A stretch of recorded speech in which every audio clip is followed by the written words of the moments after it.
Hello, my name is Jenna Downing, and I'm going to discuss how NFPA 1600 has shaped emergency management. Let's start with a little background on NFPA.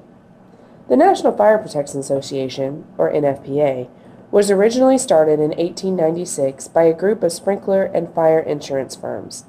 They were trying to standardize the many different regulations around the size of piping related to sprinkler systems. There were many different standards that the plumbers had to abide by, and it led to much confusion.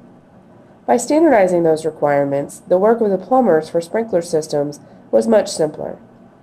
When NFPA began in 1896, there were only 417 members of this organization. Today, there are over 68,000 members. In 1991, NFPA introduced NFPA 1600, the standard on disaster, emergency management, and business continuity, and continuity of operations programs. The history of NFPA 1600 dates back 27 years. There have been several changes to the document over these 27 years to maintain an efficient and effective document to assist businesses with their emergency response planning.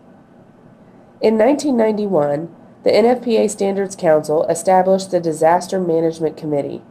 They were responsible for developing documents related to preparedness for, response to, and recovery from disasters resulting from natural or human or technological events.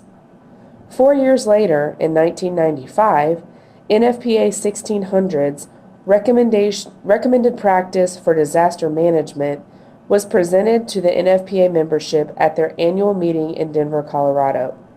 This is where the document got its final approval. In the year 2000, NFPA 1600 updated the standard to include a standardized basis for disaster and emergency management planning. The goal was to increase the awareness so that the impacts of a disaster would be reduced while still managing to protect people and property. 4 years later, there were not many changes to the document. The 2004 edition had an updated format that was edited to follow the 2003 Manual of Style for NFPA Technical Committee documents.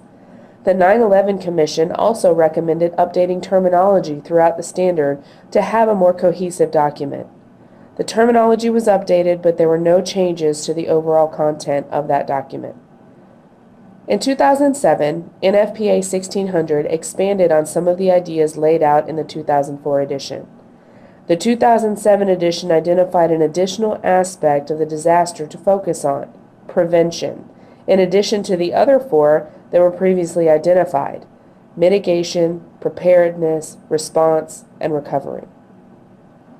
The 2010 edition was reordered and expanded and added additional detail to the standard.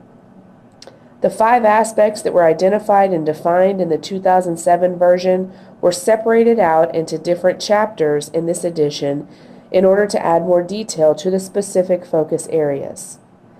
It also followed more of a continuous improvement process and incorporated the process known as Plan, Do, Check, Act, which is used to determine how effective the program is working to achieve a planned goal. The 2013 version included the role of the Emergency Operations Center in a more defined manner to ease the communication between different emergency response agencies and businesses. The scope of NFPA 1600 is defined as establishing a common set of criteria for all hazards and disaster emergency management and business continuity programs. The purpose of this document is to provide the fundamental criteria to develop, implement, assess, and maintain the program for prevention, mitigation, preparedness, response, continuity, and recovery. NFPA 1600 is a planning standard that gives businesses specific guidelines to follow when they're planning for any type of emergency. The document helps public and private companies or groups to lay out exactly what information is needed in emergency situations. It connects how the 5 aspects, mitigation, preparedness, response, recovery, and prevention, are covered by a business in one document, integrating them all together. It gives direction on the best way to prepare for and to mitigate emergency situations so that the response and recovery is more effective. It also aids businesses in determining if NFPA is effective in working for them from a business sense and gives recommendations to mitigate any issues that were found. Thank you for watching.